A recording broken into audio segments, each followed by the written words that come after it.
રાજકોટ મહાનગરપાલિકાના કર્મચારીઓ સતત દિવસ રાત રાજકોટ શહેરનો વિકાસ કેવી રીતે આગળ વધે એના માટે કામ કરતા હોય છે. પોતાના ઓફિસના સમયગાળાની ઉપરાંત ગર્વ સાથે કહેવું પડે કે રાજકોટ મહાનગરપાલિકાના તમામ શાખાના કર્મચારીઓ કામ કરતા હોય છે. ગઈકાલે વોર્ડ નંબર 8માં જે ઘટના બની છે, આ ઘટનામાં રાજકોટ મહાનગરપાલિકાના બાંધકામ શાખાના અધિકારીને કોઈ એજન્સીએ ફડાકો માર્યો, જે સંપૂર્ણપણે ગેરબંધારણીય છે ને અયોગ્ય છે. આજરોજ મને કર્મચારી યુનિયન દ્વારા રજૂઆત કરવામાં આવી છે. આ એજન્સી ઉપર કડકમાં કડક પગલાં લેવામાં આવે. કાયદો કોઈને હાથમાં લેવાનો અધિકાર આ દેશના બંધારણે આપ્યો નથી.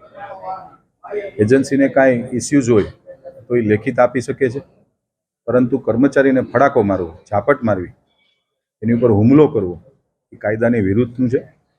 મારા દ્વારા અધિકારીશ્રીઓને મેં વિષય મૂક્યો છે કે આ એજન્સી 48 કલાકની અંદર આ એજન્સીને અમે લોકો બ્લેકલિસ્ટ કેવી રીતે થાય કાયદાકીય જોગવાઈ મુજબ બ્લેકલિસ્ટ કરીને આ પ્રકારની ભવિષ્યમાં કોઈ ઘટનાઓ ન બને. કારણ કે કર્મચારી એ પણ એક માણસ છે, નોકરિયાત છે. એનો મતલબ એ નથી કે આપણે એને મારીએ.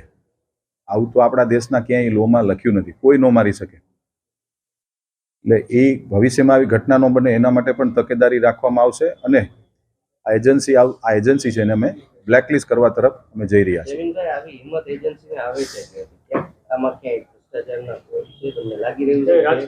જો ભ્રષ્ટાચાર હોત તો ફડાકો જ ન લાગ્યો હોત. ભ્રષ્ટાચાર હોત તો ફડાકો જ ન લાગ્યો હતો. ફડાકા ક્યારે લાગે? જ્યારે કોઈ અમારો કર્મચારી કામમાં ક્યાંય ગેરરીતિ થતી હોય, કામ પ્રોપર ન થતું હોય અને હજી એજન્સીને વારંવાર 2 વખત તો નોટિસ આપી છે.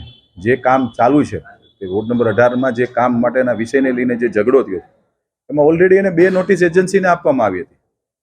એટલે ભ્રષ્ટાચારનો કોઈ વિષય જ નથી. રાજકોટ મહાનગરપાલિકાના તમામ કર્મચારીઓ પોતાનું, મેં જેમ કીધું એમ, 6 વાગે સમય પૂરો થઈ ગયા બાદ 8 વાગે, રાત્રે 9 વાગે પણ કોર્પોરેટરોને પ્રજાના ફોન ઉપાડે છે અને કામ કરી રહ્યા છીએ અમે ખભે ખભા મિલાવીને.